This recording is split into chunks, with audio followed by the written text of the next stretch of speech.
സുഗുണം പോവരുത് എന്ന് ഫോൺ കൊണ്ടുവന്നു. പ്രതിച്ഛായ എന്ന സംഭവം സിനിമ എന്ന് പറഞ്ഞത് ഒരു സംഭവമാണ്. ഒരു സംഭവം നല്ല സംഭവം തന്നെയാണ്. കാരണം ഞാൻ എൻ്റെ പൊന്നു മോനെ അതെൻ്റെ അവസാനത്തെ ചിരിയായിരുന്നു.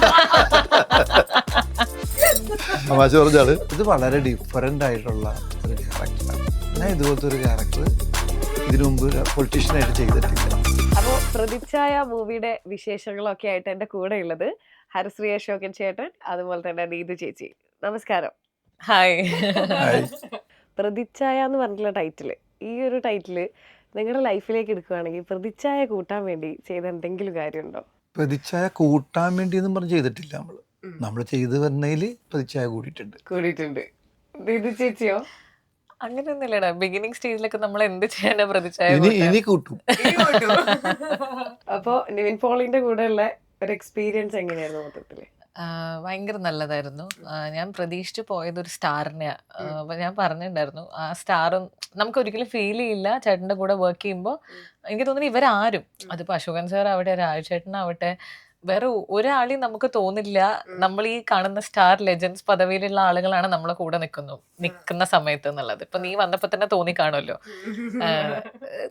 തമാശ പറഞ്ഞ് അങ്ങനെയാണ് പൊതുവെ ഇവരൊക്കെ ജനറലി ഉണ്ടാവുക. അപ്പൊ അത് നമുക്കൊരു കംഫർട്ട് തരും ആസ് എ ബിഗിനർ. അപ്പൊ നിവിൻ ചേട്ടനും അങ്ങനെ തന്നെയായിരുന്നു. ഭയങ്കര ഈസി ടു വർക്ക് വിത്ത് ആയിരുന്നു. പിന്നെ ചിരിപ്പിക്കും നമ്മളെ. അതെനിക്ക് തോന്നുന്നു എല്ലാവർക്കും പറയാം. റിയ ഷിബു വീഡിയോ ഇട്ടതോടുകൂടെ എല്ലാവർക്കും അറിയാം ചിരി അടക്കി പിടിക്കാൻ ഭയങ്കര ബുദ്ധിമുട്ടാണ്. അപ്പൊ ഞാൻ ആദ്യം വിചാരിച്ചു ഞാൻ ബിഗിനർ ആയതുകൊണ്ടാണ് എൻ്റെ അടുത്ത് അങ്ങനെ ചെയ്യണമെന്ന്. പക്ഷെ പിന്നെ ഞാൻ നോക്കുമ്പോൾ സബിത മാമിന്റെ അടുത്ത്, സായികുമാർ സാറിന്റെ അടുത്ത്, എല്ലാവരുടെ അടുത്ത് അങ്ങനെയാണ്. അപ്പൊ എന്നാ ചേട്ടൻ ചിരിക്കും ചെയ്യും, ബാക്കിയുള്ളവർ ചിരിപ്പിക്കാൻ മാത്രമല്ല. അങ്ങനെ ഒരു വേർഷനാണ് അവിടെ സെറ്റില്. അതുപോലെ തന്നെ ഞാൻ ചോദിക്കട്ടെ, നമ്മള് കുട്ടിക്കാലം മുതൽ കണ്ട് ഒരുപാട് ചിരിച്ചിട്ടുള്ള ഒരാളെ തൊട്ടടുത്തിരിക്കുന്നത്. അപ്പൊ ഇതുപോലെ ഒരാളുടെ കൂടെ അഭിനയിക്കാൻ എപ്പോഴെങ്കിലും ചിന്തിച്ചിട്ടുണ്ടോ? ആക്ച്വലി എനിക്കും സാർക്കും കോമ്പിനേഷൻ സീൻസ് ഇല്ല. പക്ഷെ ഞാൻ സാർക്ക് ഓർമ്മ ഉണ്ടാവില്ല. ഞാൻ സാറിനെ ആദ്യമായിട്ട് കാണുന്നത് ഞാനൊരു ദിവസം സെറ്റിൽ പോയിട്ടുണ്ടായിരുന്നു. എനിക്ക് ഷൂട്ടില്ലാത്തൊരു ദിവസം സാർക്കൊക്കെ ഉണ്ടായിരുന്നു. അപ്പൊ അന്ന് സെറ്റിൽ പോയപ്പോഴാണ് ഞാൻ സാറെ കാണുന്നത്. പക്ഷെ സാർ അന്ന് എനിക്ക് തോന്നുന്ന ക്യാരക്ടറിലായിരുന്നു. സാർ ഇങ്ങനെ ഒരു ഇരുത്തായിരുന്നു. അപ്പൊ പിന്നെ നമ്മൾ അങ്ങോട്ട് പോയി സംസാരിക്കണം, ബുദ്ധിമുട്ടാക്കണ്ടെന്ന് വിചാരിച്ചിട്ട് പിന്നെ ഞാൻ വിചാരിച്ചു ഇവരൊക്കെ സ്ക്രീനിൽ ഇത്രയൊക്കെ കോമഡി ചെയ്യുമെങ്കിലും നേരിട്ട് അത്രയും ഫ്രണ്ട്ലി ആവണം എന്നില്ലാന്ന്. പക്ഷെ ഇന്റർവ്യൂ തുടങ്ങിയപ്പോഴാണ് സംസാരിക്കാൻ തുടങ്ങിയത്. അപ്പൊ ഞാൻ ആദ്യമായിട്ട് ചേട്ടനെ കണ്ട ഒരു നിമിഷമുണ്ട്. അതായത് ശബരിമലയ്ക്ക് പോയപ്പോ ഞാൻ ഇത്രയാവുമ്പോ എനിക്കൊന്ന് 2ാം ക്ലാസ്സിൽ എന്തോ പഠിക്കുമ്പോ ശബരിമലയെന്നാ കാണുന്നത്. അപ്പൊ ഞാനും അച്ഛനും ഉണ്ട്. അപ്പൊ ഷെയ്ക്കാനൊക്കെ തന്നിട്ട് കണ്ടതിൽ സന്തോഷം എന്നാന്ന് പറഞ്ഞത്. അപ്പൊ അച്ഛൻ അത് ഇപ്പോഴും പറയും. എന്തെങ്കിലും ഒരു മൂവി അശോകൻ ചേട്ടന്റെ വരുന്ന സമയത്ത് തേനുതാ എന്നെ തേനുന്നാ വിളിക്കുക. അപ്പൊ കണ്ടതിൽ സന്തോഷം ഓർമ്മയുണ്ടോ? ഇന്നിപ്പോ ഞാൻ മുമ്പിൽ ഇരുന്നിട്ട് ഇന്റർവ്യൂ എടുക്കണം. അപ്പൊ അന്ന് തൊട്ട് നമ്മുടെ മനസ്സിലുള്ള ഒരാളാണ്. ഇതാണ് നേരത്തെ സംസാരിച്ചിട്ട് ചോദിച്ചില്ലേ പ്രതിച്ഛായ കൂട്ടാൻ വേണ്ടി എന്തെങ്കിലും ചെയ്തോന്ന് നോക്കില്ലേ. അപ്പൊ അന്ന് 2ാം ക്ലാസ്സിൽ പഠിക്കുമ്പോൾ അല്ലെങ്കിൽ 1ൽ പഠിക്കുമ്പോൾ കണ്ട കുട്ടി അവിടെ നിന്ന് ഇങ്ങനെ വളർന്നു ഇവിടം വരെ നമ്മൾ ഒരുമിച്ചിരിക്കും നമ്മളൊക്കെ ആലോചിച്ചിട്ട് പോലും ഇല്ല. ആ പ്രതിച്ഛായാണ് നമ്മൾ അറിയാതെ വരുന്നതാണത്. ഓക്കെ, അപ്പൊ ഈ മൂവിയില് ക്യാരക്ടറിനെ കുറിച്ചൊന്ന് പറയോ? ഇതില് പുരുഷോത്തമൻ എന്നാണ് എൻ്റെ പേര്. ഒരു പൊളിറ്റീഷ്യനാണ്. പക്ഷെ അതില് ഈ ക്യാരക്ടറിനെ കുറിച്ച് അത്രേ പറയാൻ പറ്റുള്ളൂ. കാരണം അത് സിനിമ കണ്ടാലാണ് അതിൻ്റെ മനസ്സിലാവുള്ളൂ അതെന്താണെന്നുള്ളത്. അല്ലെങ്കിൽ ഒരു ഇൻസിഡൻസ് ആണത്. പക്ഷേ ഞാൻ ഒരു കാര്യം ഞാൻ പറയുന്നത്, 40 വർഷമായ സിനിമയിൽ ജനുവരി വന്ന് 40 വർഷം കഴിഞ്ഞു. ഏകദേശം നിയർലി ഒരു 360 സിനിമകൾ അടുത്തായിട്ടുണ്ട്. അത്രയും സിനിമകൾ അഭിനയിച്ചിട്ടുണ്ടെങ്കിൽ ഒരുപാട് രാഷ്ട്രീയക്കാരെ ഞാൻ ചെയ്തിട്ടുണ്ട്. തമാശക്കാരനായിട്ടുള്ള രാഷ്ട്രീയക്കാരനും ക്യാരക്ടറായിട്ടുള്ള വേറെ രാഷ്ട്രീയ പൊളിറ്റീഷ്യനൊക്കെ ഇടയ്ക്ക് ചെയ്തിട്ടുണ്ട്. വില്ലനായിട്ടുള്ളതൊക്കെ ചെയ്തിട്ടുണ്ട്. പക്ഷേ ഇത് വളരെ ഡിഫറൻ്റ് ആയിട്ടുള്ള ഒരു ക്യാരക്ടറാണ്. ഞാൻ ഇതുപോലത്തെ ഒരു ക്യാരക്ടർ ഇതിനു മുമ്പ് പൊളിറ്റീഷ്യനായിട്ട് ചെയ്തിട്ടില്ല, അങ്ങനെ തന്നെ പറയാം. അതുകൊണ്ടായിരിക്കും ചിലപ്പോൾ എനിക്ക് തോന്നുന്നത് ഇയാൾ എന്നെ കണ്ടപ്പോൾ എനിക്ക് വെറുതെ ഇരിക്കുമ്പോഴും അതിങ്ങനെ അതിൽ നിന്ന് വിട്ടു പോകാൻ പറ്റിയില്ല. അത് ഞാനിങ്ങനെ ഓരോ സീനും എടുക്കാൻ പോണ സീനൊക്കെ ഇങ്ങനെ മനസ്സിലിട്ടിട്ട് എല്ലാ പടത്തിലും അങ്ങനെ ചെയ്യാറില്ല. പക്ഷെ ഇതെനിക്കിത് ചെയ്യാത്ത ടഫായിരുന്നു. അത് ഓരോ പ്രാവശ്യവും ഉണ്ണിയേട്ടൻ്റെ നമ്മുടെ ഡയറക്ടർ പറഞ്ഞ് അദ്ദേഹത്തോട് ചോദിച്ച് തന്നെയാണ് ഓരോ സീൻ, അതിൻ്റെ മുമ്പുള്ള സീൻ, അത് കഴിഞ്ഞുള്ള സീൻ, ഇങ്ങനെയൊക്കെ ചോദിച്ചാണ് ഞാനിങ്ങനെ ചെയ്തുകൊണ്ടിരുന്നത്. അപ്പം അതിങ്ങനെ ആ ചിന്തയിലായിരുന്നുകൊണ്ടായിരിക്കും ചിലപ്പോൾ ഇങ്ങനെ തോന്നിയിട്ടുണ്ടാവും ഞാൻ എങ്ങനെയുള്ള ആളാണെന്ന് മനസ്സിലായിട്ടുണ്ടാവും. പിന്നെ എന്നെ സ്വാഭാവികമായിട്ട് എല്ലാവരും പറയുന്നൊരു കാര്യമാണ് ഭയങ്കര സീരിയസ് ആണെന്ന്. കാരണം അതെൻ്റെ ഫേസിൻ്റെ കുഴപ്പമാണ്. എൻ്റെ കുഴപ്പമില്ല, മാനുഫാക്ചറിങ് ഡിഫക്റ്റ് ആണ് അത്. എൻ്റെ എന്താ പറയണ, അല്ലാതെ ഈ താടിയുള്ള പോലെ ഞാൻ സിദ്ദിഖ് ലാലിൻ്റെ ലാലില്ലേ, ലാലിനെ എന്നെ കണ്ടു കഴിഞ്ഞാൽ പറയും ഇയാൾ ഭയങ്കര വെയിറ്റ് ആണ്. അങ്ങനെ ഒന്നും എൻ്റെ ജീവിതത്തിൽ ചെയ്തിട്ടില്ല. എല്ലാവരോടും പാവോട് പക്ഷെ സാർ തമാശ റോൾസ് ചെയ്യുമ്പോഴേ എന്തെങ്കിലും എക്സ്പീരിയൻസ് ഉണ്ടായിട്ടുണ്ടോ? ആളുകൾ അത് പ്രതീക്ഷിച്ച് വന്നിട്ട് അയ്യോ എന്ന് തോന്നിയ ഏതെങ്കിലും ഇൻസിഡൻസ്? സെറ്റിലോ? അല്ലല്ല, അല്ലാതെ ഇപ്പൊ ആളുകൾ കാണുമ്പോ എക്സൈറ്റഡ് ആവുമല്ലോ. ഇപ്പൊ ഇപ്പത്തെ പോലെ അത്രയും സെലിബ്രിറ്റീസിനെ പണ്ട് കാണാൻ കിട്ടില്ലല്ലോ. നമ്മൾ തമാശക്കാരനായിട്ടാണ് എല്ലാരും കാണുന്നത്. ഒരു ആർട്ടിസ്റ്റ് എന്ന് പറഞ്ഞാൽ എല്ലാം ചെയ്യണമല്ലോ. സീരിയസ് ചെയ്തു തുടങ്ങിയപ്പോഴാണ് ആൾക്കാർക്ക് അയ്യാക്ക് ഇങ്ങനെയും അറിയാം എന്നുള്ളത്. ഇപ്പൊ കേരള ക്രൈം ഫയൽ കണ്ടപ്പോൾ ആൾക്കാർ നന്നായിട്ടുണ്ട്, കടകൻ കണ്ടപ്പോൾ പറഞ്ഞു, തർക്കീസ് തർക്കം കണ്ടു കഴിഞ്ഞപ്പോൾ നല്ല വേഷങ്ങളാണെന്നൊക്കെ പറഞ്ഞു. പക്ഷേ നമുക്ക് തരുമ്പോൾ അന്ന് ഒരു പോലീസായിട്ട് അഭിനയിക്കുമ്പോൾ പിന്നെ ജീവിത അവസാനം പിന്നെ അയാൾ പോലീസുകാരനായിരിക്കും, അല്ലെങ്കിൽ SI ആയിരിക്കും. അതുപോലെയാണ് തമാശക്കാരനായിട്ട് വന്നാൽ പിന്നെ തമാശക്കാരനിലേക്കേ വിളിക്കുള്ളൂ അധികം.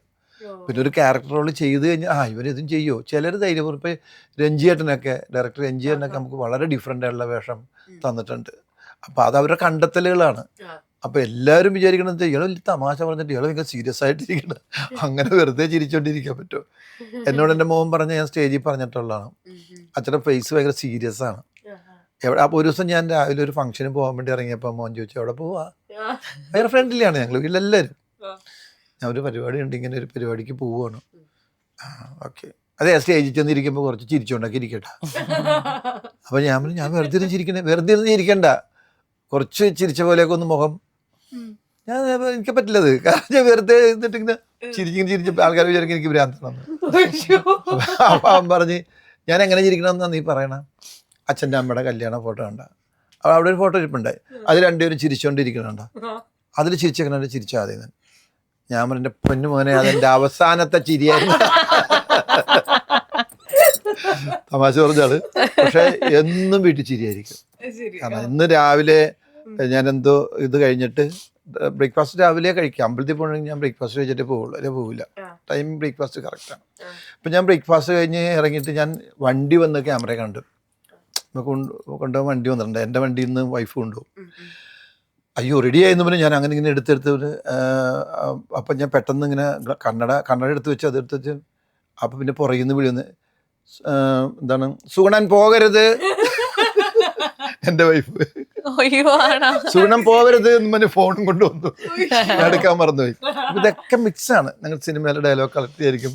വൈഫും മോളും അവിടെ നിന്ന് പറയും, ഖത്തറിലാണ്, അവളും പറയും സിനിമയിലെ ലിങ്കായിട്ടുള്ള കാര്യങ്ങളൊക്കെ പറയുള്ളൂ. മോനും എല്ലാവരും അതെ അങ്ങോട്ടും ഇങ്ങോട്ടും സിനിമയിലെ ഡയലോഗൊക്കെ പറഞ്ഞിട്ടാണ്. അപ്പൊ എനിക്ക് തോന്നുന്നത് ഈ താടി കൊണ്ട് ചിലപ്പോ ആൾക്കാർക്ക് ആ ഒരു പേടിയുണ്ടെന്നല്ലേ? അതെ, അതായിരിക്കും ചിലപ്പോ. ഇപ്പൊ ഞാനിരിക്കുന്ന ഒരു കസേര അവിടേക്ക് ഒരുപാട് ദൂരം ഉണ്ടായിരുന്നോ? ശരിക്കും പറഞ്ഞാൽ ആദ്യമേ ഇഷ്ടമായിരുന്നോ സിനിമയൊക്കെ ചെയ്യാൻ? എനിക്കൊരു എൻ്റെ ഓർമ്മ ശരിയാണെങ്കിൽ 5ലും 6ലൊക്കെ പഠിക്കുമ്പോൾ തൊട്ടേ എനിക്ക് ആഗ്രഹം ഉണ്ടായിരുന്നു.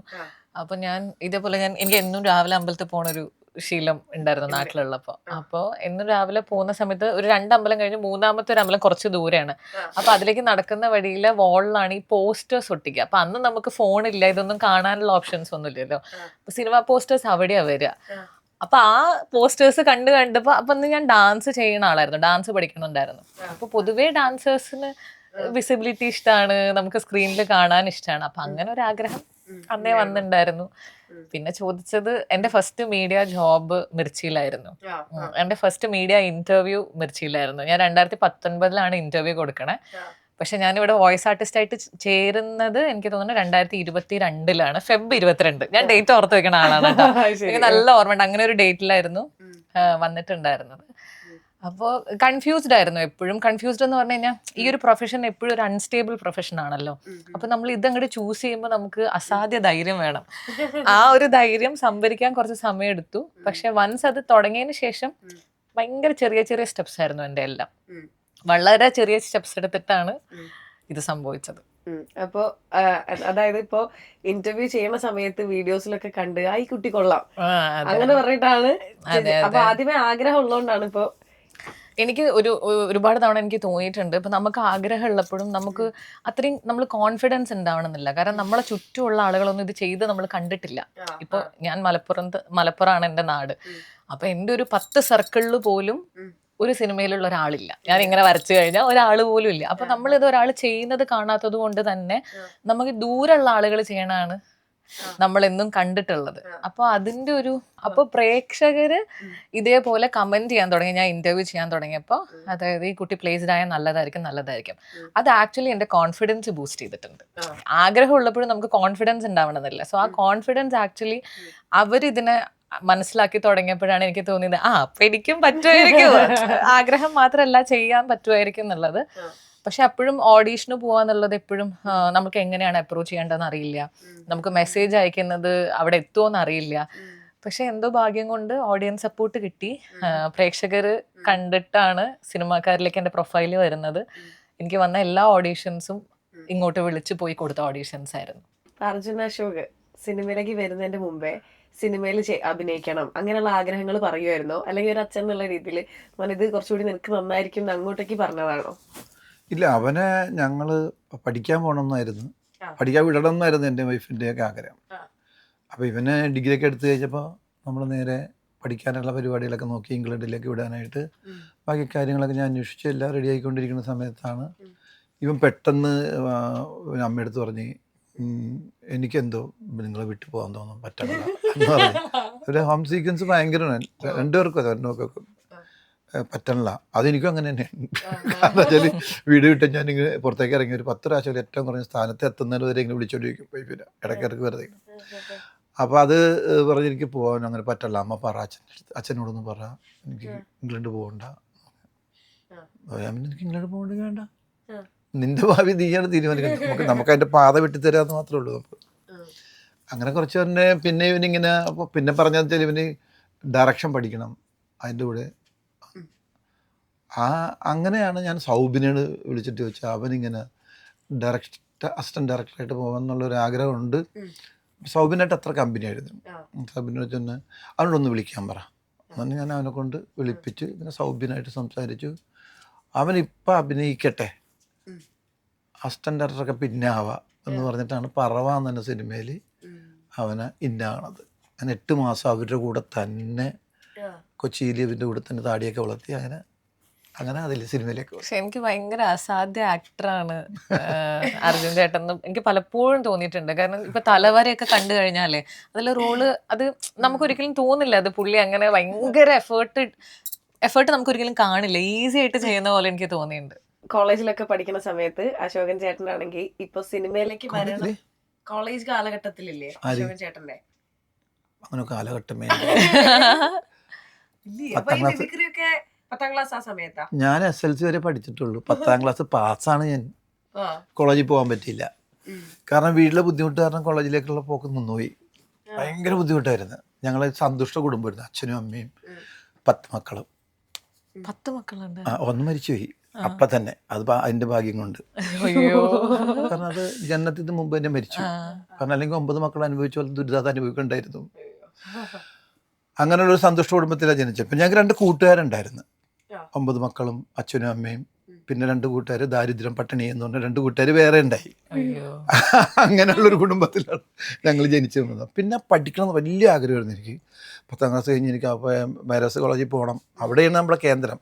ഇത് പഠിക്കണം എന്ന് പറഞ്ഞാൽ ഏറ്റവും വലിയ ആഗ്രഹം വേറൊന്നുമല്ല, അന്ന് മിമിക്രി ഇല്ല, മോണോ ആക്ടിൻ്റെ യൂണിവേഴ്സിറ്റി വിന്നറാവണം, അതാണ് ഏറ്റവും വലിയ ആഗ്രഹം. പക്ഷെ അത് പഠിക്കാൻ പറ്റിയില്ല. അന്ന് സാമ്പത്തികമായിട്ട് ബുദ്ധിമുട്ട് വന്നത് 77-ൽ. പിന്നെ അപ്പം തന്നെ ജോലിക്ക് കയറി ചേട്ടന്മാരൊക്കെ ടെലികോമിലാണ് ജോലി. അങ്ങനെ പിക്കാസ് എടുത്ത് റോഡ് കുത്തിപ്പൊളിച്ച് ടെലികോമിൽ ജോലിക്ക് ഇറങ്ങി കേബിൾ ഇടാനായിട്ട്. അപ്പോൾ അതുകൊണ്ട് വിദ്യാഭ്യാസത്തിനെ കുറിച്ച് അങ്ങോട്ട് എൻ്റെ കയ്യിൽ നിന്ന് പോയി. അതുകൊണ്ട് ഇപ്പോഴും എനിക്ക് ഇംഗ്ലീഷ് സംസാരിക്കുമ്പോൾ ഇപ്പോഴും കൊതിയാണ്. പക്ഷേ ഞാനത് പറഞ്ഞ് അഡ്ജസ്റ്റ് ചെയ്തൊക്കെ പോകും, അല്ലാതെ കൂടുതൽ ഇംഗ്ലീഷ് സംസാരിക്കാൻ പറ്റില്ല. പക്ഷെ അവിടെ നിന്ന് അങ്ങനെ തിരിഞ്ഞൊരു ജോലിക്കാരനായി ഞാൻ. ഒരു ടെലികോമിലൊരു ജോലിക്കാരനായി, 2-3 ചേട്ടന്മാരും ടെലികോമിൽ തന്നെയാണ്. അവിടുന്ന് പിന്നെ ആ സമയത്തൊക്കെ എനിക്ക് മോണോ ആക്ട് കോമ്പറ്റീഷൻ പഠിക്കുമ്പോഴും അതെ, മോണോ ആക്ട് കോമ്പറ്റീഷന് പോകാനൊക്കെ എനിക്ക് ഒരുപാട് അവസരങ്ങളുണ്ടായിരുന്നു. അവിടുന്ന് പ്രൈസ് കിട്ടും. എനിക്ക് തോന്നുന്നു പ്രൈസ് കിട്ടാതിരുന്നിട്ടില്ല. സെക്കൻഡ് അപൂർവം കിട്ടിയിട്ടുള്ളൂ, ബാക്കിയൊക്കെ ഫസ്റ്റ് തന്നെയായിരുന്നു. അന്നും ഭയങ്കര പരിശ്രമിക്കും. അങ്ങനെ ഞാൻ ആ പ്രൈസ് എല്ലാം കൊണ്ടുവന്ന് സ്കൂളിൽ ഓരോ പ്രാവശ്യം പ്രൈസ് കിട്ടുമ്പോൾ സ്കൂളിൽ പ്രയറിന് മുമ്പ് ഞാൻ HMൻ്റെ കയ്യിൽ കൊടുക്കും, മിസ്സസിൻ്റെ കയ്യിൽ. ഇന്ന് എനിക്ക് സഹൃദയ സ്റ്റഡി സർക്കിളിൻ്റെ കിട്ടിയതാണ്, ഇത് മറ്റേൻ്റെ കിട്ടിയത് ക്ലബിൻ്റെ മറ്റേ ക്ലബ്, അന്ന് ക്ലബ്ബുകളാണ് കൂടുതൽ. അങ്ങനെ ഞാൻ അവരുടെ കൊടുക്കുമ്പോൾ പ്രയറിൽ വെച്ച് എനിക്ക് തരും. ഇന്നൊരു സന്തോഷ വർത്തമാനം ഉണ്ട് തുടർന്ന് കയ്യടി തുടങ്ങും. പിള്ളേർക്ക് അറിയാം എനിക്കെന്തെങ്കിലും സമ്മാനം. വേറെ അവിടെ അങ്ങനെ ആരും ഇല്ല സ്കൂളിൽ. അങ്ങനെ അവിടെ നിന്ന് ആ കുട്ടികളുടെ കയ്യടി കാണാൻ എനിക്ക് ഏറ്റവും വലിയ പ്രചോദനം. പിന്നെ ടീച്ചർമാരും അങ്ങനെ യൂണിവേഴ്സിറ്റി അല്ല, സ്കൂളിലെ യൂത്ത് ഫെസ്റ്റിവലിന് പ്രൈസ് വിൻ ചെയ്തു. പിന്നെ സ്കൂൾ യൂത്ത് ഫെസ്റ്റിവൽ ഉണ്ടല്ലോ, സ്റ്റേറ്റ് ലെവലിലൊക്കെ ഞാൻ വിൻ ചെയ്തു. അങ്ങനെ വന്നാണ് ഞാൻ ഈ ഒറ്റയ്ക്ക് മിമിക്രിക്ക് മോണോ ആക്ട് മിമിക്രിയും ചെയ്യാൻ പഠിച്ചു. മിമിക്രിയും കൂടി ചെയ്ത് അന്ന് അത്തച്ചമയം കാട് കയറണുണ്ടോ? അത്തച്ചമയം തന്നെ പരിപാടിക്കൊക്കെ പോകാൻ പേടിയാണ്. കാരണം അവിടെ അന്ന് എൻ ജി സോമൻ, പിന്നെ ജയൻ മരിച്ചു ജയൻ, ഇവരൊക്കെയാണ് അന്ന് പ്രൈസ് കൊടുക്കുന്നത്, ഉദ്ഘാടനം ചെയ്യുന്നത്. വലിയ പരിപാടിയാണ്. പിന്നെ കൂട്ടുകാരനെ അവിടെ പേര് കൊടുത്തു. ടെലികോമിൽ വർക്ക് ചെയ്യുമ്പോൾ എൻ്റെ മോണോ ആക്ടിന് പേര് കൊടുത്തു. അങ്ങനെ ആ കൊല്ലം എനിക്ക് ഫസ്റ്റായിരുന്നു. പിന്നത്തെ കൊല്ലം മോണോ ആക്ട് മിമിക്രി ഉണ്ട്, അതിന് രണ്ടിനും ഫസ്റ്റായിരുന്നു. അങ്ങനെ 3 കൊല്ലം അടുപ്പിച്ച് അവിടെ നിന്ന് ഫസ്റ്റ് വാങ്ങിച്ചു മോണോ ആക്ട് മിമിക്രി. 4ാം കൊല്ലം ഞാൻ ജഡ്ജായി. പിന്നെ ഞാൻ സിനിമാ നടനായി കഴിഞ്ഞപ്പോൾ ജഡ്ജായി, അതിന് സിനിമാ നടനായി കഴിഞ്ഞപ്പോൾ അത്തച്ചമയ ഉത്സവം ഞാൻ ഉദ്ഘാടനം ചെയ്തു. ഒരു സ്റ്റെപ്പ് ഭയങ്കര രസമാണ്. ഇത് പിന്നെ 2-3 പ്രാവശ്യം ഞാൻ ഉദ്ഘാടനം ചെയ്തിട്ടുണ്ട് അവിടെ. അപ്പോൾ അതൊക്കെ ഞാനിങ്ങനെ ആലോചിക്കും, ഇത് ഈ സ്റ്റേജിൽ ഞാൻ വന്ന് കയറി നിൽക്കാനും ഒക്കെ ഇങ്ങനെ ആഗ്രഹിച്ച ആള് ഇവിടം വരെ എത്തുന്നത്. പിന്നെ അങ്ങനെ അവിടെ നിന്ന് സിനിമയിലേക്ക് ഇങ്ങനെ പതുക്കെ ചെറിയ വേഷങ്ങൾ ചെയ്ത് സിനിമയിലേക്ക് എത്തി ഇങ്ങനെ വന്നു. അപ്പം മോൻ ആഗ്രഹിച്ചതും ഒന്ന്, നമ്മൾ ആഗ്രഹിക്കുന്ന വേറൊന്ന്. അവ എന്ത് ഭവിക്കും എന്നുള്ളത് നമുക്ക് പറയാൻ പറ്റില്ല.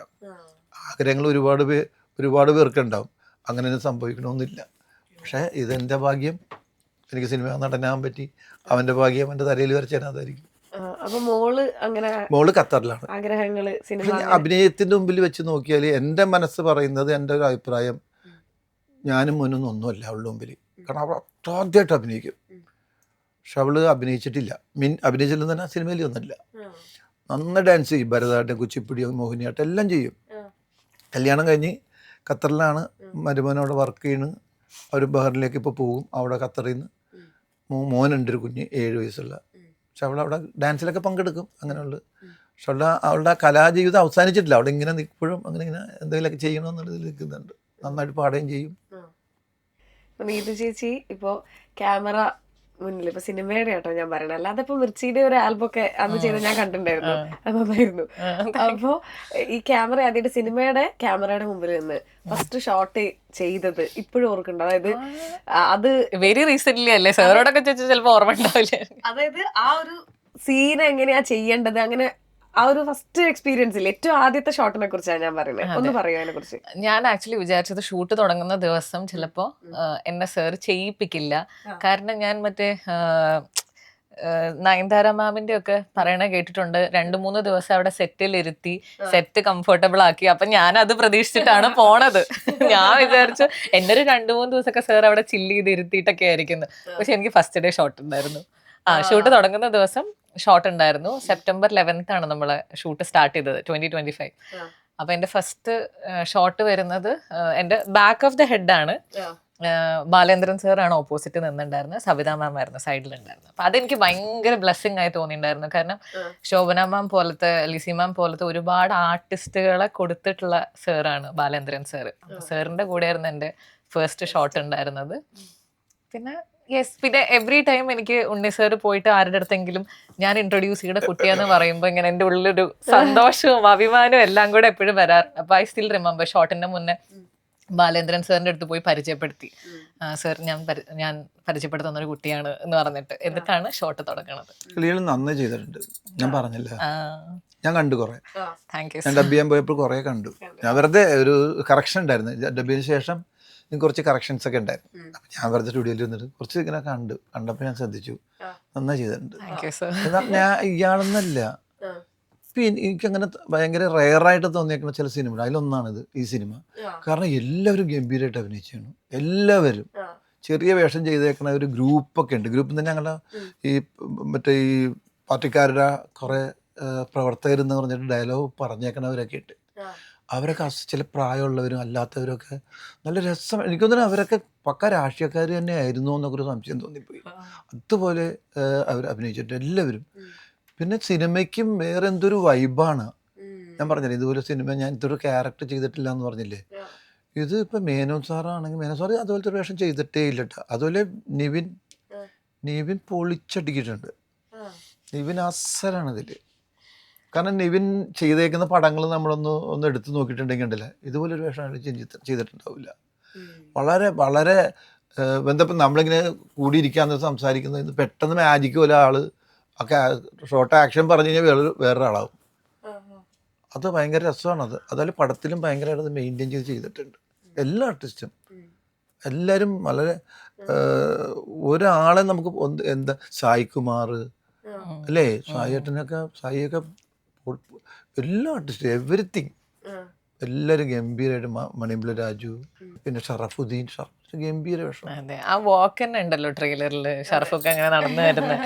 ഓക്കെ, ഇപ്പൊ ഒരു ഷോട്ട് തരുന്നതിന്റെ മുമ്പേ ഇതിൽ നിങ്ങളുടെ ഐഡിയക്ക് അങ്ങോട്ട് ചെയ്തോ എന്ന് പറഞ്ഞ ഒരു സംഭവം ഉണ്ടായിട്ടുണ്ട്. അതായത് ഇപ്പോൾ ഡയലോഗ്സ് ഒന്നും ഇല്ലാതെ അശോകൻ ചേട്ടന്റെ ഐഡിയക്ക് ചെയ്തോളാൻ, അഭിനയിച്ചോളാൻ പറഞ്ഞ ഏതെങ്കിലും, ഈ സിനിമ എന്നല്ല ഏതെങ്കിലും ചെയ്യാൻ പറ്റിയതെന്ന് ഓർത്തെടുക്കും? അല്ല, എല്ലാ സിനിമയിലും നമ്മൾ കഥ പറഞ്ഞ് കഥ കേട്ട് കഥ നമ്മൾ മനസ്സിലിട്ട് അത് ഫീൽ ചെയ്ത് ഫസ്റ്റ് ഡേ നമുക്ക് എന്തായാലും 2 days ചെയ്ത് ഞാൻ ട്രാക്ക് ആകില്ല, അല്ല പറ്റില്ല എനിക്ക്. അപ്പം ഞാനൊരു ഷോട്ട് കഴിയുമ്പോൾ തന്നെ ഞാൻ ചോദിക്കും എങ്ങനെയുണ്ട്, കുഴപ്പമില്ല, അപ്പോൾ ഓക്കെ എന്ന് പറയും. പക്ഷെ നമ്മൾ പിന്നെ അത് ഷോട്ട് കഴിഞ്ഞിട്ട് നമ്മൾ മാറി നമ്മൾ വെറുതെ ഒന്ന് പറഞ്ഞു നോക്കും, ഇങ്ങനെ തന്നെയാണോ പറഞ്ഞത്, ഇത് തന്നെയാണോ. പലരോട് ചോദിക്കും, അസോസിയേറ്റ് അസിസ്റ്റൻസ് ഡയറക്ടറോട് ആദ്യം ചോദിക്കും. അപ്പം എനിക്കിത് ഈ പടത്തിൽ എൻ്റെ വരെ ചോദിച്ചോണ്ടിരിക്കുകയായിരുന്നു, ഉണ്ണിയേട്ടൻ ഞാൻ ചെയ്തത് ഓക്കെയാണ് ഓക്കെയാണ് ഓക്കെയാണ്. എന്നിട്ട് പിന്നെ ഒരു ഷോട്ട് എടുത്ത് കഴിയുമ്പോൾ ഞാൻ വീണ്ടും മോണിറ്ററിൻ്റെ അവിടെ ചെല്ലും, ഓക്കെ അല്ലേ, ഓക്കെയാണ് ഓക്കെയാണ്. അപ്പം നമ്മൾ എന്തൊരു സജഷൻ പറഞ്ഞാൽ അത് സ്വീകരിക്കുകയും ചെയ്യും. പുള്ളി വേണ്ടെങ്കിൽ വേണ്ടാന്ന് പറയും. പക്ഷെ എനിക്ക് ഭയങ്കര ടെൻഷൻ. അതാണ് ഇവരൊക്കെ കണ്ടിട്ട് എന്തോ ആലോചിച്ചിരിക്കുന്നു അങ്ങനെ പറയാൻ കാരണം ചിലപ്പോൾ അതായിരിക്കും. ഞാൻ ആ ക്യാരക്ടറായി എന്നൊക്കെ പറയില്ല, അങ്ങനെയൊന്നുമല്ല. മനസ്സിൽ നമ്മളിങ്ങനെ ഒരു ടെൻഷൻ ഉണ്ടായിരുന്നു ഈ ഇത് ചെയ്തപ്പോൾ. ഇത്രയും പടം ചെയ്തെങ്കിലും ഞാൻ അങ്ങനെ ചെയ്യാത്തൊരു പാറ്റേൺ ആണ് ആ ക്യാരക്ടറിൽ ഉള്ളത്. അങ്ങനെ കണ്ടു കഴിഞ്ഞാൽ ഇതാണോ എന്നൊക്കെ ചോദിക്കും ചിലപ്പോൾ. പക്ഷെ എൻ്റെ ഉള്ളിൽ ഒരു ചെറിയ ടെൻഷൻ ഉണ്ടായിരുന്നു വേഷം ചെയ്യുമ്പോൾ. അത്ര ഒന്ന് ഒതുക്കി ചെയ്യേണ്ടതാണ്. അന്ന് ആദ്യം ലൗഡർ അല്ല, അന്ന് ഈ ക്യാരക്ടർ നിങ്ങൾ കാണുമ്പോൾ എനിക്കത് പറയാൻ പറ്റുള്ളൂ. ഇപ്പോൾ പറയണമെന്നുണ്ട്, പക്ഷെ പറയാൻ പറ്റുന്നില്ല. അപ്പോൾ ഒരു സീൻ തരുമ്പോൾ ഞാൻ ചോദിച്ചത് ഇംപ്രവൈസ് ചെയ്തിട്ട് നമ്മൾ ഫില്ല് ചെയ്യില്ലേ? ഇപ്പോൾ അവിടെ പതറിപ്പോയ സമയത്ത് ഞാൻ അങ്ങനെ ഡീൽ ചെയ്തുകൊണ്ടാണ് ആ ഒരു സീൻ അങ്ങനെ ആയതെന്നുണ്ടാവില്ലേ? ഇപ്പൊ പറഞ്ഞിരിക്കുന്ന ഡയലോഗിന്റെ പുറത്തേക്ക് അവിടെ ഫില്ല് ചെയ്യാൻ വേണ്ടി മറ്റേ ആള് ഒരു സപ്പോർട്ടൊക്കെ ചെയ്ത് നമ്മൾ ഫില്ല് ചെയ്യില്ലേ? ഇപ്പൊ ചില അതുണ്ടാകും, അത് ഒരുപാട് സിനിമയിലുണ്ട്. ഞാൻ പറയുന്നത് അങ്ങനെയുള്ളൊരു സിനിമയല്ല ഇത്. ഇതിലങ്ങനെ ഇത് എഴുതിയതല്ലാതെ കണ്ട് നമുക്ക് അതിൻ്റെ അകത്ത് അഭിനയിക്കുമ്പോൾ എന്തെങ്കിലും ഒരു സ്റ്റൈല് നമുക്ക് അതിനിടാം, അല്ലെങ്കിൽ അതിൻ്റെ മൂവ്മെന്റ്, അല്ലെങ്കിൽ ലുക്ക്, അല്ലെങ്കിൽ ആക്ഷൻസിൽ ഇത് അതൊക്കെ നമുക്ക് മോഡുലേഷനിൽ അതിലൊക്കെ എന്തെങ്കിലും ചങ്ങ ചെയ്യാം. മറ്റേത് നമ്മൾ അഴിഞ്ഞാടി കളിച്ച കോമഡികളാണ്. അവിടെ നമുക്ക് എന്ത് വേണമെങ്കിലും കാണിക്കാം, പക്ഷെ ലിമിറ്റ് വിട്ട് ചെയ്യാൻ പാടില്ല. അത് നമുക്ക് കളിക്കാൻ പറ്റും. അതിപ്പോൾ പല സിനിമകളും അങ്ങനെ പറഞ്ഞാൽ കുറേ പടങ്ങൾ, ഇപ്പോൾ പറക്കും തളിക, അങ്ങനെ കുറേ സിനിമ, AD മൂസ, അങ്ങനെ കുറേ സിനിമ, പഞ്ചാബി ഹൗസ്, ഇതൊക്കെ അങ്ങനെ ഉള്ള സിനിമകളൊക്കെ നമുക്കിത് ഒരു വട്ടം നമ്മൾ റിഹേഴ്സൽ എടുത്തു കഴിഞ്ഞാൽ ഇപ്പോൾ പഞ്ചാബി ഹൗസ് എക്സാമ്പിൾ പറയാം. ഒരു സീനൊക്കെ മറ്റേ എന്താ പറഞ്ഞാൽ എന്താണ് ബോട്ട് ജെട്ടിയിൽ നിന്ന് ബോട്ട് അഴിച്ചിട്ട് അവർ പോകില്ലേ, അത് ഞങ്ങൾ 5-5.5 മണിക്ക് അവിടെ ലാൻഡായി. സീൻ എഴുതിയ സീൻ എടുത്തിട്ട് വായിച്ചു, എല്ലാവരും കൂടി വട്ടം കൂടി ഇരുന്ന് കുറേ നേരം സംസാരിച്ചു, അത് ഇംപ്രവൈസ് ചെയ്ത് എന്തെങ്കിലുമൊക്കെ വന്നെയാണെങ്കിൽ അതൊക്കെ ചേർത്ത് കഴിഞ്ഞിട്ട് പിന്നെ ഷൂട്ട് ചെയ്യുന്ന സമയത്ത് നമ്മൾ എന്തെങ്കിലും അഡീഷണൽ വരും കയ്യിൽ, അപ്പോൾ അതങ്ങനെ ചെയ്തു പോവും. അങ്ങനെയാണ്. പിന്നെ എന്താ വെച്ചാൽ ഈ കോമഡി എന്ന് പറഞ്ഞാൽ നമ്മൾ സാധാ സബ്ജക്റ്റ് എടുക്കുന്നതിലും ഇത്തിരി ബുദ്ധിമുട്ടാണ്. കോമഡി നമ്മൾ തമാശ പറഞ്ഞിട്ട് അത് ഓഡിയൻസ് ചിരിക്കണം എന്നുണ്ടെങ്കിൽ ചിലപ്പോൾ മറ്റൊരാളുടെ റിയാക്ഷൻ വേണ്ടി വരും. കൂടെ നിൽക്കുന്ന ഇപ്പോൾ നമ്മൾ 3 പേരും കൂടി ഒരു സീൻ എടുക്കുകയാണ്, ഞാൻ അതിൻ്റെ ഡയലോഗ് പറഞ്ഞിട്ട് നിങ്ങളുടെ റിയാക്ഷൻസ് വർക്കൗട്ട് ആയില്ലെങ്കിൽ അത് വർക്കൗട്ട് ആവില്ല. അപ്പോൾ അതിൻ്റെ രാജാക്കന്മാരിൽ 2 പേരാണ് റാഫി കാട്ടി, രാജാക്കന്മാരിൽ കേട്ടാ, പ്രിയൻ സാറ്, സിദ്ദിഖ് ലാൽ, ഇവരൊക്കെ പറയുന്ന ആ കൂട്ടത്തിൽ കുറേ ഡയറക്റ്റ് അതിലൊന്നാവില്ല. അപ്പോൾ അത് വർക്കൗട്ട് ചെയ്ത് ചിരിപ്പിക്കണം എന്നുണ്ടെങ്കിൽ അവർ വേണം. പക്ഷെ മറ്റുള്ള ഇങ്ങനെയുള്ള സിനിമകളിൽ നമുക്ക് ആ പറഞ്ഞതിൻ്റെ അപ്പുറത്തേക്ക് വേറൊരു ഡയലോഗ് ആഡ് ചെയ്യാൻ പറ്റില്ല. നമുക്ക് നമ്മൾ അഭിനയത്തിൽ എന്തെങ്കിലും വ്യത്യാസങ്ങളും സ്റ്റൈലും ഒക്കെ ഇട്ടിട്ട് കൊണ്ടുവരാൻ പറ്റും. അപ്പൊ ഇങ്ങനത്തെ റോള് ചെയ്യാനാണ് കുറച്ചുകൂടി തമാശേനേക്കാളും ബുദ്ധിമുട്ടെന്നാണോ പറഞ്ഞു വരുന്നത്? രണ്ടാണ്. രണ്ടിനും ബുദ്ധിമുട്ടുണ്ട്, അതിൻ്റെതായ ബുദ്ധിമുട്ടുകളുണ്ട്. ഇപ്പൊ ഒരു ഡയലോഗ് ഇല്ലാതിരിക്കുന്ന സീനൊക്കെ ഉണ്ട്, അത് അതിനേക്കാൾ ബുദ്ധിമുട്ടാണ്.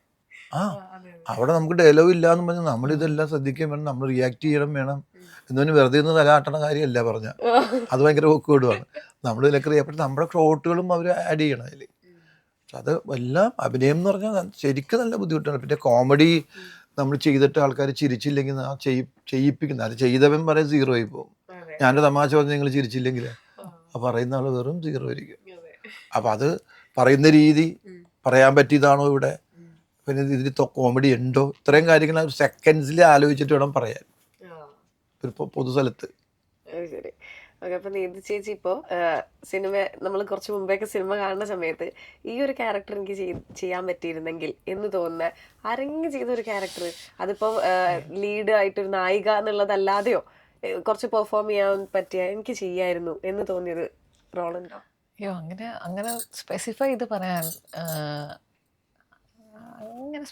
പറയാനില്ല. പക്ഷെ എനിക്ക് തോന്നുന്നത് നമ്മളെല്ലാം ചെയ്യുമ്പോഴും നമ്മൾ ഏത് കാണുമ്പോഴും നമ്മളിപ്പോൾ അവരെന്താ ചെയ്തതെന്ന് ശ്രദ്ധിക്കും. അതായത് മുന്നേ ഉള്ളതിനേക്കാളും കൂടുതലായി ഇപ്പം അത്. അതായത് അവർ കൈ എങ്ങനെയാണ് ഉപയോഗിക്കുന്നത്, അവർ എത്ര സ്പേസ് യൂസ് ചെയ്തു എന്നുള്ള കാര്യങ്ങൾ ഒക്കെ ഭയങ്കരമായിട്ട് ശ്രദ്ധിക്കും. അങ്ങനെയൊക്കെ ചോദിച്ചാൽ എനിക്ക് ഭയങ്കര പേഴ്സണലി എനിക്ക് മറ്റേ നന്ദനത്തിലെ ബാലാമണീൻ്റെ ക്യാരക്ടറൊക്കെ എനിക്ക്, ബിക്കോസ് പുള്ളിക്കാരിയുടെ സ്ട്രഗിൾ ആണല്ലോ അതിൻ്റെ സെൻട്രൽ ഓഫ് ദ സിനിമ. പിന്നെ എനിക്ക് കുറച്ച് ഭക്തി കൂടുതലുള്ള ടൈപ്പാണ് ഞാൻ കുറച്ചൊരു അമ്പലവാസി ടൈപ്പാണ്. അപ്പോൾ അതുകൊണ്ട് എനിക്ക് ആ ക്യാരക്ടർ ചെയ്താൽ കൊള്ളാം. ഓക്കെ. ബാലാമണി ഫുൾ കുറച്ച് കരച്ചിലും അതും ഇതൊക്കെയാണല്ലോ. കരച്ചിൽ, അതെ, ഒരു സോഫ്റ്റ്നെസ് ഉണ്ടല്ലോ ആ ഒരു കഥാപാത്രത്തിന്. അപ്പൊ ആ സോഫ്റ്റ്നെസ് ഒക്കെ ഒന്ന് എക്സ്പ്ലോർ ചെയ്യാൻ പറ്റിയിരുന്നെങ്കിൽ, പിന്നെ അത് എടുത്തു വെച്ചിരിക്കുന്നതും പിന്നെ എല്ലാം കണക്റ്റഡ് ആയിട്ടുള്ളതാണല്ലോ. ലൈക്ക് എന്തുണ്ടെങ്കിലും ദൈവത്തിന്റെ അടുത്തേക്ക് പോകുന്ന ഒരു കുട്ടി എന്നുള്ളതാണ്. അപ്പൊ ഞാനും ഏകദേശം അങ്ങനെയൊക്കെയാണ്. എന്തെങ്കിലും ഉണ്ടെങ്കിൽ നേരെ പോയി അങ്ങനെയാണ്. അപ്പൊ അതുകൊണ്ട് കുറച്ചും കൂടെ റിലേറ്റബിൾ ആയിരിക്കും എന്ന് തോന്നി. അപ്പൊ നീതു ചേച്ചിന്റെ ക്യാരക്ടറിനെ കുറിച്ചൊന്ന് പറയും. ഇപ്പൊ ഇതൊരു രാഷ്ട്രീയ പശ്ചാത്തലം ഉള്ളതാണല്ലോ. അപ്പൊ രാഷ്ട്രീയക്കാരിയായിട്ട് തന്നെയാണോ? ഞാൻ പ്രവർത്തനമില്ല, പക്ഷെ എനിക്ക് പൊളിറ്റിക്സിനെ പറ്റി നല്ല അവയർനെസ് ഉള്ള ക്യാരക്ടറാണ്. റോസ എന്നാണ് ക്യാരക്ടറിന്റെ പേര്. സായി സാറിന്റെ മകളായിട്ടാണ് ഇതിൽ ചെയ്യുന്നത്. നിവിൻ ചേട്ടന്റെ വൈഫായിട്ടാണ് ചെയ്യണത്. പ്രൊഫസറാണ് ബൈ പ്രൊഫഷൻ. പൊളിറ്റിക്കൽ സയൻസ് ആണ് സബ്ജക്റ്റ്. യെസ്, എനിക്ക് തോന്നുന്നു പണ്ട് സാറ് പറഞ്ഞു കേട്ടതാണ്, അതൊന്നും സിനിമയിൽ കാണിക്കുന്നില്ല. പണ്ട് പ്രവർത്തനത്തിലും കാര്യങ്ങളിലും ഉണ്ടായിരുന്നു, പിന്നീട് ടീച്ചിങ്ങിലേക്ക് മാത്രമായിട്ട് നിൽക്കുന്ന ഒരാൾ. പ്രവർത്തനമില്ല, പക്ഷെ പൊളിറ്റിക്കലാണ്. ഇപ്പൊ അശോകൻ ചേട്ടനായാലും ഈ രാഷ്ട്രീയ പശ്ചാത്തലം ബാക്ക്ഗ്രൗണ്ടിൽ, അതായത് റിയൽ ലൈഫിൽ കുറച്ച് പൊളിറ്റിക്സിനെ ഒക്കെ കുറിച്ച് അത്യാവശ്യം ധാരണ ഉള്ള ഒരാളാണ്. ഇപ്പൊ ഇങ്ങനെയുള്ള ക്യാരക്ടർ ചെയ്യുമ്പോൾ കുറച്ചും കൂടി എന്തെങ്കിലും അതിന് വേണ്ടി ഇല്ല, അതിന് വേണ്ടിയിട്ട് നമ്മളൊന്നും ചെയ്യുന്നില്ല. കാരണം നമുക്ക് പൊളിറ്റിക്സ് ഏകദേശമൊക്കെ വളരെ ചെറുതായിട്ടൊക്കെ അറിയാം. പക്ഷെ ഇതിൻ്റെ അകത്തുള്ള ക്യാരക്ടർ വെച്ചിട്ട് ഉണ്ണിയേട്ടൻ പറഞ്ഞു തന്ന സംഭവം തന്നെ നമ്മൾ ചെയ്തിട്ടുള്ളൂ. ആ ഒരു പാറ്റേൺ പിടിച്ചാൽ മതി, അങ്ങനെ ചെയ്താൽ മതി എന്ന് പറഞ്ഞിട്ടേക്കാണ് അങ്ങനെയാണ് പിടിച്ചേണത്. പക്ഷെ എന്നാലും രസമുള്ളൊരു സംഭവമാണ്. കാരണം എന്താ ഞാൻ പറഞ്ഞില്ല നേരത്തെ, സിനിമ എന്ന് പറയുന്നൊരു പ്രതിച്ഛായ എന്ന് പറഞ്ഞ സംഭവം, സിനിമ എന്ന് പറഞ്ഞത് ഒരു സംഭവമാണ്. ഒരു സംഭവം തന്നെ നല്ല സംഭവം തന്നെയാണ്. കാരണം അത്ര വലിയൊരു സിനിമയാണ്. ഒരു ദിവസമൊക്കെ 6000-7000 പേരൊക്കെ ജൂനിയർ ആർട്ടിസ്റ്റ് വെച്ചിട്ട് ക്രൗഡും ഒക്കെ സെറ്റ് കണ്ടാലേ അത് സെക്രട്ടേറിയറ്റിന്റെ മുമ്പില് പെർമിഷൻ വാങ്ങിച്ച് അവിടെ ചെയ്ത് എത്ര ദിവസം എന്നറിയാമോ അവിടെ പെർമിഷൻ ഒരുപാട് എഫേർട്ട് സാറ് ഇതിന്റെ പുറകിൽ. അതായത് നമുക്കൊക്കെ ഹാൻഡിൽ ചെയ്യാൻ പറ്റുന്നതിലുപരി, കാരണം സാർക്ക് ഈ ഡയറക്ഷൻ അല്ലല്ലോ മാത്രമല്ലല്ലോ, അതിൽ കൂടുതൽ റെസ്പോൺസിബിലിറ്റീസ് ഉള്ള ഒരു വ്യക്തിയാണ്. ഞാൻ എപ്പോഴും വിചാരിക്കും എങ്ങനെ ഇതെല്ലാം കൂടെ മാനേജ് ചെയ്യുന്നത്. അത് ഡയറക്ടറാണ്, സ്ക്രിപ്റ്റ് റൈറ്ററാണ്, പിന്നെ പ്രൊഡ്യൂസറാണ്, എല്ലാം കൊണ്ട് എല്ലാ വിധത്തിലും ഉണ്ട്. അതെല്ലാം ഒരേ സമയത്ത് തന്നെ യൂസ് ചെയ്യുക എന്ന് പറഞ്ഞാൽ ഭയങ്കര ബുദ്ധിമുട്ടാണ്. പക്ഷെ അത് നല്ല ഭംഗിയായിട്ട് ചെയ്തു എന്നുള്ളതാണ്. നമുക്കൊന്നും ഒരു ടെൻഷൻ തന്നിട്ടില്ല. അയ്യോ സത്യം, ഒരു ടെൻഷനില്ല. നമ്മളെന്തും ചോദിച്ചു കഴിഞ്ഞാൽ പറഞ്ഞു അതങ്ങനെ ചെയ്താൽ മതി, നമുക്കിങ്ങനെ. പിന്നെ ഞാൻ ആദ്യം ഇങ്ങനെ ചെയ്തപ്പോൾ ഓക്കെ എന്നിട്ടപ്പോൾ എനിക്ക് പേടിയായില്ല, വെറുതെ പോരാഞ്ഞിട്ടാണ് ഓക്കെ എന്ന് പറഞ്ഞത്. സാർ അപ്പൊ എന്റെ അവസ്ഥ ആലോചിച്ച് നോക്കൂ സാർ. സാർ ഇത് എപ്പോ പറയുമ്പോഴും ഞാൻ വിചാരിക്കണം സാറിന് സാർ ഇങ്ങനെ പറയും, സാർ എടുത്ത് ഓക്കെ എന്ന് പറയുമ്പോൾ സാർക്ക് ഒരു ഐഡിയ കിട്ടുന്നുണ്ടായിരുന്നില്ല. അപ്പൊ ആദ്യമായിട്ട് ചെയ്യുന്നത് എന്റെ അടുത്ത് ഓക്കെ അടുത്ത ഷോട്ട്. അപ്പൊ ഞാൻ എന്നും ടെൻഷനാ. ഞാൻ എന്നിട്ട് 3rd ഡേയോ 4th ഡേയോ എന്തോ ഞാൻ ഒരു വഴിയില്ല, എന്നിട്ട് ഞാൻ വെച്ചു നാണം കിട്ടാലും കുഴപ്പമില്ല എന്ന് വിചാരിച്ചു സാർ അടുത്ത് പോയി ചോദിച്ചു, സാർ ഇതിൽ കൂടുതലൊന്നും കിട്ടില്ല എന്ന് വിചാരിച്ചിട്ടാണോ ഈ ഓക്കെ പറയണത്, അതോ ശരി? എനിക്ക് നല്ല ടെൻഷൻ ഉണ്ടായി. അങ്ങനെ എനിക്ക് സംശയം തോന്നിയിട്ട് ഞാൻ പിന്നെ ചോദിച്ചു എല്ലാം ഓക്കെ എന്ന് പറഞ്ഞത് കുഴപ്പമില്ല, ഇല്ല കുഴപ്പമൊന്നുമില്ല. പിന്നെ അത് കഴിഞ്ഞിട്ട് കുറച്ചൊരു ഇത്തിരി ചേഞ്ച് ആയിട്ടുള്ളൊരു സാധനം തന്നു. ഇതിങ്ങനെ ചെയ്യണം എന്ന് പറഞ്ഞിട്ട് ഞാൻ ചെയ്തോളാം. അത് ചെന്ന് കഴിഞ്ഞപ്പോൾ പുള്ളി ഒരു ചെറിയ ചിരിയൊക്കെ ഉണ്ടായാലും, ഒരു കീറിയൊക്കെ ഇങ്ങനെ പിടിച്ചിട്ട് ഒരു ചെറിയ ചിരിയും കൂടി ഞാൻ ഇട്ടു. അതിൽ ഇട്ട് സാർ പറഞ്ഞു വെരി ഗുഡ് എന്ന് പറഞ്ഞു. അവിടെ തുടങ്ങിയാണ് ഞാൻ ഓക്കെ ഞാൻ ഓക്കെ. അതാണോ ട്രെയിലറിലുള്ള ചിരി? ആ ട്രെയിലർ. ആണല്ലേ? ഓ. അത് പിന്നെ വേറെ സ്ഥലത്തും കൂടി യൂസ് ചെയ്തോളാൻ പറഞ്ഞു. ആ ചിരി അവിടെയും കൂടി ഇട്ടോട്ടോ എന്ന് പറഞ്ഞു വേറെ സീനിലും ഓ nice. പറഞ്ഞല്ലോ.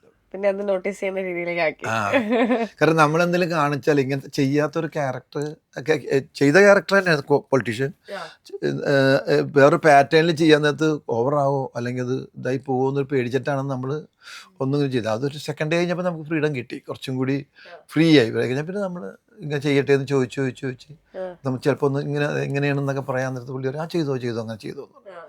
അപ്പോൾ പ്രതിച്ഛായ എന്ന് പറഞ്ഞ സിനിമ എന്ന് പറഞ്ഞാൽ ശരിക്ക് ഇതെന്താ പറയുക, എല്ലാ കഥാപാത്രങ്ങൾക്കും ഭയങ്കരമായിട്ട് നമ്മൾ ഇപ്പോൾ സായിയേട്ടൻ സായി കുമാർ ചെയ്തേക്കണ വേഷം, മണിമുള്ളി രാജ് ചെയ്തൻ അങ്ങനെ ചെയ്തേക്കണ എല്ലാവർക്കും ഭയങ്കരമായിട്ട് ഗുണം ചെയ്യുന്നൊരു സിനിമ തന്നെയാണ്. ബാലചന്ദ്രൻ സാറാണെങ്കിലും പൊളിറ്റിക്സ് സിനിമകൾ കുറേ വന്നിട്ടുണ്ട്. പക്ഷേ ഈ പൊളിറ്റിക്സും ഫാമിലിയും കൂടി മിക്സ് ചെയ്ത സിനിമയാണ് പ്രതിച്ഛായ. ഒരു ഫാമിലി ബാക്ക്ഗ്രൗണ്ട് ഉണ്ട് ഇതിൻ്റെ പുറകിൽ, അതിലൂടെ പൊളിറ്റിക്സ് പറയുന്ന ഒരു സിനിമയാണ്. ഇപ്പം ഇപ്പം ഞാനൊരു രാഷ്ട്രീയക്കാരനാണെങ്കിൽ എനിക്കൊരു ഫാമിലി ഉണ്ടാവുമല്ലോ, ആ ഫാമിലിയുടെയും കൂടി കഥ പറയുന്ന ഒരു പൊളിറ്റിക്കൽ സിനിമയാണ്. അതാണ് എൻ്റെ പ്രത്യേകത. ഇപ്പൊ നീതു ചേച്ചിക്ക് ഈ സിനിമ ചെയ്യുന്നതിന്റെ മുന്നേ എന്തെങ്കിലും ആക്ടിങ് ട്രെയിനിങ് അങ്ങനെയൊക്കെയുള്ള പരിപാടികൾ? അതായത് എനിക്കൊരു 3-4 ഡേയ്സ് ബിനോയ് നമ്പാല എന്ന് പറഞ്ഞിട്ട് ചേട്ടനുണ്ട്, ചേട്ടനെ വെച്ചിട്ട് സാറ് എന്നെ പ്രാക്ടീസ് ചെയ്യിപ്പിച്ചിട്ടുണ്ടായിരുന്നു ഒരു 3-4 ഡേയ്സ്. അത് രസം എന്താ ഉണ്ടായെന്ന് വെച്ച് കഴിഞ്ഞാൽ എനിക്കറിയാന്ന് പറഞ്ഞു കഴിഞ്ഞാൽ ഉണ്ണി സാറും ബിനോയേട്ടനും തമ്മിൽ പരിചയം ഉണ്ടെന്നുള്ളത് എനിക്കറിയില്ലായിരുന്നു. അപ്പോൾ ബിനോയേട്ടൻ ആക്ച്വലി എൻ്റെ നാട്ടുകാരനാണ്. അപ്പൊ ചേട്ടൻ എന്നെ ഒരു 3-4 ഡേയ്സ് വീട്ടിൽ വന്ന് എനിക്കൊരു പ്രിപ്പറേഷൻ തന്നിട്ടുണ്ടായിരുന്നു റോളിന്റെ മുന്നേ. വളരെ അധികം. കാരണം നമുക്കൊരു ക്യാരക്ടറിനെ എങ്ങനെ അപ്രോച്ച് ചെയ്യാന്നുള്ളത്, ഇപ്പൊ നമുക്ക് നാച്ചുറൽ ആയിട്ടുള്ള ആളുകളുണ്ടാവും, എഫേർട്ട് ഇട്ടിട്ട് ചെയ്യുന്ന ആളുകളുണ്ടാവും. അപ്പൊ ഞാൻ ഒരു നാച്ചുറൽ ആണെന്ന് എനിക്ക് ഇതുവരെ തോന്നിയിട്ടില്ല. എനിക്ക് എപ്പോഴും തോന്നിയത് എന്താ വെച്ചാൽ ഞാൻ പണിയെടുക്കുന്ന സാധനം എനിക്ക് കിട്ടാറുണ്ടെന്ന് എനിക്ക് തോന്നിയിട്ടുള്ളത്. അപ്പോൾ ബിനോയേട്ടൻ എങ്ങനെയാണ് നമ്മളൊരു ക്യാരക്ടർ കൈ കിട്ടുമ്പോൾ ആ ക്യാരക്ടറിനെ പറ്റി നമ്മൾ ഏതൊക്കെ ആസ്പെക്റ്റിൽ ചിന്തിക്കണം, എന്തൊക്കെ നമുക്ക് ഇൻഹിബിഷൻസ് എങ്ങനെയൊക്കെ മറികടക്കണം, നമ്മളിപ്പോൾ ഒരു ഷോട്ടിന് നിൽക്കുമ്പോൾ നമ്മൾ ആ സ്പേസ് എങ്ങനെ ഓൺ ചെയ്യണം എന്ന് പറയുന്ന ചില കാര്യങ്ങളുണ്ട് ആക്ടിങ്ങിൽ. അതൊക്കെ ചേട്ടനാണ് എനിക്ക് ക്ലിയർ ആക്കി ഇരുന്ന് പറഞ്ഞു തന്നത്. ഇതില് നിവിൻ ചേട്ടന്റെ കൂടെ സോങ്സ് ഉണ്ടോ? സോങ് നമ്മൾ ഫാമിലി എല്ലാവരും കൂടെ ഉള്ള ഒരു സോങ് ആണുള്ളത്. അല്ലാതെ നിങ്ങൾ ഉദ്ദേശിക്കണ മറ്റേ റൊമാൻറ്റിക് സോങ് ഇല്ല. ഇവര് ഭയങ്കര മെച്ചുവേർഡ് ആയിട്ടുള്ള, വളരെ അണ്ടർസ്റ്റാൻഡിങ് ഉള്ള, വളരെ കാലങ്ങളായി സുഹൃത്തുക്കളായി പിന്നീട് കല്യാണം കഴിച്ച ആളുകളാണ്. ഫാമിലി സോങ്സ് ആണ്. കല്യാണം കഴിഞ്ഞ് 5 വർഷം കഴിഞ്ഞിട്ടുള്ള ആളുകളാണ്. അവരെങ്ങനെ മരം ചുറ്റി പ്രേമിക്കുക? ആദ്യമായിട്ട് കാണുമ്പോ ഇല്ല അങ്ങനെ, ബിക്കോസ് ഓൾറെഡി എനിക്ക് തോന്നുന്നു ഈ സിനിമ പാക്ഡ് ആണ്. അതായത് ഒരുപാട് ഇൻസിഡൻസസും കാര്യങ്ങളും ബാക്ക് ടു ബാക്ക് ഇൻസിഡൻസസ് ആയിട്ട് പാക്ഡ് ആണ്. അപ്പൊ എനിക്ക് തോന്നുന്നു അതിലേക്ക് ഒരു സോങ്ങിനുള്ള ചാൻസ് പോലും ഉണ്ടായിരുന്നില്ല. എനിക്ക് ആഗ്രഹം ഉണ്ടായിരുന്നു, പക്ഷെ അതിനൊരു ചാൻസ് ഉണ്ടായിരുന്നില്ല. ഇപ്പൊ അശോകൻ ചേട്ടനാണെങ്കിൽ ഇപ്പൊ കോമഡി സാധനങ്ങൾ ചെയ്യുമ്പോ ഇപ്പൊ ഇതില് നേരെ തിരിച്ച് ഭയങ്കര സീരിയസ് ക്യാരക്ടർ അല്ലേ ഇതില് രാഷ്ട്രീയം. അപ്പോ പണ്ട് ഈ കോമഡി ചെയ്യുന്ന ഒരു സമയമുണ്ടല്ലോ, പഞ്ചാബി ഹൗസ്, പറക്കുന്തളിക, ആ സമയത്ത് ആലോചിച്ചിട്ടുണ്ടോ ഞാനൊരു സീരിയസ് റോൾ എനിക്ക് ചെയ്യണം എന്നുള്ളത്? അതായത് ഫസ്റ്റ് അശോകൻ ചേട്ടൻ്റെ അടുത്ത് ഇങ്ങോട്ടേക്ക് വന്നിട്ട് ഒരു ആള് പറയണോ, ഡയറക്ടർ പറയുകയാണോ, അതായത് നീ ഇങ്ങനെ ഒരു സാധനം കൂടി ചെയ്തു നോക്കൂ എന്ന് പറയുകയാണോ, അല്ലെങ്കിൽ എനിക്ക് ഇങ്ങനെ ചെയ്യണം, ഇങ്ങനത്തെയും കൂടി ഒന്ന് ട്രൈ ചെയ്താൽ കൊള്ളാന്ന് അങ്ങോട്ട് പറയാണോ? അങ്ങനെ ആഗ്രഹം ഉണ്ടായിരുന്നു, പക്ഷെ നമുക്കത് ആഗ്രഹം ഉണ്ടെങ്കിൽ ആരോട് പറയാനാ? ആരോടും പറഞ്ഞിട്ടല്ല. ഇല്ല അതിപ്പോ അങ്ങനെ ഒരു സീരിയസ് ചെയ്യുന്നത് ഇപ്പൊ മാനത്തെ കൊട്ടാരം എന്ന് പറഞ്ഞ പടത്തിലാണ് ത്രൂ ഔട്ട് ഒരു ക്യാരക്ടർ ചെയ്യുന്നത്. ദിലീപ്, ഞാൻ, നാദിഷ, അങ്ങനെ ഒരു ഗ്യാങ് മാനത്തെ കൊട്ടാരത്തിനാണ് ത്രൂ ഔട്ട് ചെയ്യുന്നത്. അപ്പം അതിൻ്റെ അകത്ത് എനിക്ക് ഇമോഷണൽ സെൻറ്റിമെൻറ്റ്സ് ചെയ്യണമെന്ന് വലിയ താല്പര്യം ഉണ്ടായിരുന്നു. എനിക്ക് ഇപ്പോഴും താല്പര്യമുള്ള കാര്യമാണ്. അന്ന് തുടങ്ങി ഇന്ന് വരെ ഉണ്ട് എനിക്കിത് പൊട്ടിക്കരയുന്നൊരു സീൻ ചെയ്യണം എന്നൊക്കെ അന്നൊക്കെ ഉണ്ട് എനിക്ക്. അപ്പം അതിൻ്റെ അകത്ത് ഇൻ്റർവ്യൂ ഉണ്ടായിരുന്നു ആദ്യം ഞങ്ങളൊക്കെ എടുക്കും. അപ്പോൾ ഒരു ഡയലോഗ് എന്നെ കണ്ടപ്പോൾ തന്നെ ഡയറക്ടർ പറഞ്ഞു ഇയാൾ വേണ്ട, അതെന്താ ഒരു വില്ലൻ ലുക്കാണ് ഇയാൾക്ക് എന്ന് പറഞ്ഞു. പിന്നെ മാറ്റി നിർത്തി. ഹോട്ടലിൽ കൊണ്ടുവന്നത് വേറെ എൻ്റെ റൈറ്റേഴ്സാണ്, അവർ എന്നെ വിളിച്ചത് അവരാണ്. ഇയാൾ വേണ്ടെന്ന് പറഞ്ഞു. അപ്പോൾ അവർ പറഞ്ഞു ഇയാൾ നന്നായിട്ട് കോമഡി ചെയ്യും, ഒന്നുകൂടി നമുക്ക് നോക്കാമെന്ന് പറഞ്ഞിട്ട് അങ്ങനെ പിന്നെ വേറൊരു സംഭവം തന്നു. അത് പറഞ്ഞു ഓക്കെ. അത് കഴിഞ്ഞിട്ട് പറഞ്ഞ് നിൻ്റെ അമ്മക്ക് എന്താണ് ഭ്രാന്താണെന്ന് 3 പേരും പറയണം. അതായത് ദിലീപിൻ്റെ അമ്മക്ക് ശരിക്കും ഭ്രാന്തുണ്ടല്ലോ ആ പടത്തിൽ. അങ്ങനെയാണ് ആ ക്യാരക്ടർ. വിലോമിന ചേച്ചി അവൻ്റെ വീട്ടിൽ ഇവനെ ചെല്ലുമ്പോൾ ഇവൻ്റെ അമ്മ വെള്ളമൊക്കെ എടുത്ത് ഞങ്ങളുടെ തലയിൽ ഒഴിച്ച് ബക്കറ്റും പടി വെള്ളമൊക്കെ എടുത്ത് ഒഴിച്ചിട്ട് അവിടെ നിന്ന് ഉണ്ടായി. അത് കഴിഞ്ഞിട്ടൊരു സീനാണ് ബീച്ച് ഇവിടെ വെച്ചിട്ട് ഈ കടലിൻ്റെ അരിയിൽ വെച്ച് പറയുന്നത്, നിൻ്റെ അമ്മക്ക് എന്താ ഭ്രാന്താണോ, വെള്ളമൊക്കെ തലയിൽ വരി ഒഴിച്ചപ്പോൾ ഞങ്ങൾ 3 പേരും ഇത് ചെയ്യാൻ പറഞ്ഞു. ഞാൻ, ദിലീപ്, നാദിഷ ഇതൊക്കെ ചെയ്യാൻ പറഞ്ഞു. അപ്പം ഞാനത് പറഞ്ഞു കഴിഞ്ഞപ്പോൾ പറഞ്ഞു, അതേടാ എൻ്റെ അമ്മക്ക് ഭ്രാന്താണ് ഇപ്പം പറയും. അപ്പോഴാണ് ഞങ്ങൾ അറിയണത്. അപ്പോൾ സോറി പറഞ്ഞ സമയത്ത് നമ്മുടെ കണ്ണൊക്കെ ഒന്ന്, ഞാൻ എൻ്റെ കണ്ണ് നിറഞ്ഞു. അപ്പോൾ തന്നെ ഡയറക്ടർ ഇയാളൊക്കെ അത് എനിക്ക് നമുക്ക് എന്താ വെച്ചാൽ അത് ഇൻവോൾവ് ആയത് കൊണ്ടായിരിക്കും ചിലപ്പോൾ അങ്ങനെ വന്നത്. അപ്പോൾ അന്നും ഈ ഷൂട്ട് ചെയ്യുന്ന സമയത്ത് ഇൻഡിവിജ്വൽസ് നന്നായിട്ട് ചെയ്യോട്ടാന്നിങ്ങനെ പറഞ്ഞു നമ്മുടെ ഉള്ളിൽ കയറി. നമുക്ക് ആരോട് ചോദിക്കാനാണ്. പിന്നെ അനിയത്തിപ്രാവിലാണ് പിന്നെ ഒരു സീനൊക്കെ അങ്ങനെ കിട്ടുന്നത്. ഓക്കെ, അപ്പൊ പ്രതിച്ഛായനെ കുറിച്ച് പ്രേക്ഷകരുടെ അടുത്ത് എന്താ പറയാനുള്ളത്, പറഞ്ഞോളൂ. അല്ല, പ്രേക്ഷകരോട് പറയാനുള്ളത് ഇതാണ്, ഒരു നല്ല സിനിമ എന്നുള്ളത് 100% ഉറപ്പാണ്. 100% എല്ലാം കൊണ്ടും. കാരണം എന്താണ് ആഗ്രഹിക്കുന്നത്, ഇപ്പോൾ ഈ പറയുന്ന പോലെ കുറേ ഇടി ഫൈറ്റ് അങ്ങനെയുള്ള സിനിമയല്ല ഇത്. ഇത് നല്ല സിനിമയാണ്, നല്ല പിരിമുറുക്കമുള്ള സിനിമയാണ്, നല്ല ക്ലൈമാക്സാണ്. ഒരുപാട് നിങ്ങൾ ആഗ്രഹിക്കുന്ന ആർട്ടിസ്റ്റുകളുണ്ട്. നല്ല രീതിയിലാണ് അത് മേക്ക് ചെയ്തേക്കുന്നത്. സ്ക്രിപ്റ്റിങ്, ഡയറക്ഷൻ, പിന്നെ ആക്ടിങ്ങിന് എല്ലാവർക്കും സാധ്യതകളുള്ള ഒരു സിനിമ തന്നെയാണ്. ഞാൻ ധൈര്യമായിട്ട് ഞങ്ങൾക്ക് പറയാൻ പറ്റും, ഇത്രയും നല്ലൊരു സിനിമ പൊളിറ്റിക്സിൽ വന്നിട്ടില്ല. പൊളിറ്റിക്സ് അല്ല, ശരിക്കും ഫാമിലിയും പൊളിറ്റിക്സും കൂടി മിക്സ് ചെയ്തൊരു സിനിമയാണ് ആദ്യം ഇങ്ങനത്തെ ഒരു സിനിമ. എല്ലാവർക്കും കാണാൻ ധൈര്യമായിട്ട്. ചേച്ചി ആദ്യമായിട്ട് സ്വീകരിക്കാൻ പോവാണ്, എന്താ പറയാനുള്ളത്? എന്നെ സ്വീകരിക്കുന്നതിനേക്കാളും വളരെ ഞങ്ങളുടെ സിനിമ എന്ന് പറയണ ഇത്ര വലിയ കാസ്റ്റ്, ഇത്ര വലിയൊരു ടീമിൻ്റെ കൂടെ ഒന്ന് ചെയ്യാൻ പറ്റിയതിൽ ഒരുപാട് സന്തോഷം. അപ്പോൾ ഈ വരുന്ന മാർച്ച് 26 ഞങ്ങളുടെ സിനിമ നിങ്ങളിലേക്ക് എത്തുകയാണ്. അപ്പോൾ ഞങ്ങൾ ഒരുപാട് പ്രതീക്ഷയിലാണ്, അല്ലേ? പ്രതിച്ഛായ നിങ്ങളിലേക്ക് എത്തുകയാണ്. അപ്പോൾ എല്ലാവരും കാണുക, നമ്മളുടെ അടുത്ത് അഭിപ്രായങ്ങൾ പറയുക, കൂടെ ഉള്ളവരുടെ അടുത്തും കാണാൻ പറയുക. Thank you.